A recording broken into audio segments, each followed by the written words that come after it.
വെടിനിർത്തൽ ലംഘിച്ച് തെക്കൻ ഗസയിൽ ഇസ്രായേലിന്റെ വ്യാപക ആക്രമണം. 2 പലസ്തീനികൾ കൊല്ലപ്പെടുകയും നിരവധി പേർക്ക് പരിക്കേൽക്കുകയും ചെയ്തു. ഗസയിൽ ജലക്ഷാമം രൂക്ഷമാണ്. വടക്കൻ ഗസയിൽ പലസ്തീനികളുടെ നിരവധി വീടുകൾ ഇസ്രായേൽ തകർത്തു. ഒരു ബന്ദിയും മൃതദേഹം കൂടി ഇന്ന് കൈമാറുമെന്നാണ് ഹമാസ് വ്യക്തമാക്കിയിരിക്കുന്നത്. തീവ്രവാദ കേസിൽ വധശിക്ഷ വ്യവസ്ഥ ചെയ്യുന്ന ഇസ്രായേലിലെ വിവാദ നിയമം റദ്ദാക്കണമെന്ന് അറബ് രാജ്യങ്ങൾ ആവശ്യപ്പെട്ടു. MC നാസർ ചേരുന്നു. MC ആക്രമണം തുടരുകയാണ് ഇസ്രായേൽ ഇപ്പോഴും. മാത്രവുമല്ല, നേരത്തെ ഉണ്ടായിരുന്ന ആശങ്കകളെല്ലാം ഇപ്പോൾ നിലനിൽക്കുന്നു. ആക്രമണത്തിനൊപ്പം തന്നെ വീണ്ടും പട്ടിണിയിലേക്ക് പോകുന്ന സാഹചര്യമാണ് ഉള്ളതെന്ന് മനസ്സിലാക്കുന്നു. കുടിവെള്ളക്ഷാമം രൂക്ഷമാണ്. എന്താണ് നിലവിലെ സാഹചര്യം?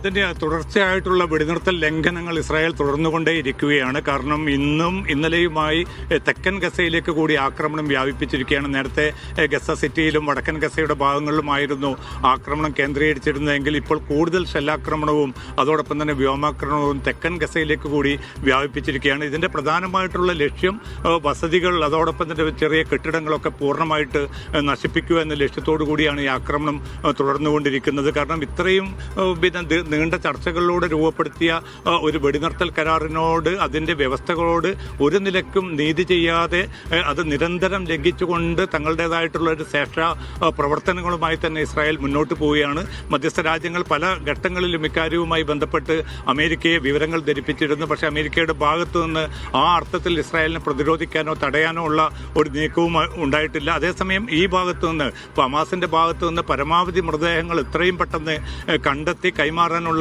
ത്വരിതഗതിയിലുള്ള ശ്രമങ്ങൾ തുടരുന്നു. ഇന്നലെ രാത്രി ഒരു ബന്ദിയുടെ മൃതദേഹം കൈമാറിയിരുന്നു. അതിന്റെ ഭാഗമായിട്ട് 15 പലസ്തീൻ തടവുകാരുടെ മൃതദേഹങ്ങൾ ഇന്ന് ഇസ്രായേൽ കൈമാറി. ഇന്നിപ്പോൾ രാത്രി അടുത്ത അരമണിക്കൂറിനുള്ളിൽ മറ്റൊരു മൃതദേഹം കൂടി തങ്ങൾ കണ്ടെത്തിയതായും അത് ഇസ്രായേലിന് കൈമാറുമെന്നും ഹമാസ് നേതൃത്വം അറിയിച്ചിട്ടുണ്ട്. അപ്പോൾ ഒരു ഭാഗത്ത് പരമാവധി ഈ വ്യവസ്ഥകളോട് ചേർന്ന് നിൽക്കാൻ ഹമാസും അതോടൊപ്പം തന്നെ പലസ്തീൻ കൂട്ടായ്മകളും ശ്രമിക്കുമ്പോൾ മറുഭാഗത്ത് തികച്ചും ഏകപക്ഷീയമായിട്ടുള്ള ആക്രമണ നടപടികളുമായി തന്നെ ഇസ്രായേൽ മുന്നോട്ട് പോകുന്നതിന്റെ കാര്യങ്ങളാണ് കാണുന്നത്. കാരണം 2 മരണവും നിരവധി പേർക്ക് പരിക്കേറ്റ ഒരു സംഭവം ഇന്നും റിപ്പോർട്ട് ചെയ്യപ്പെട്ടിട്ടുണ്ട്.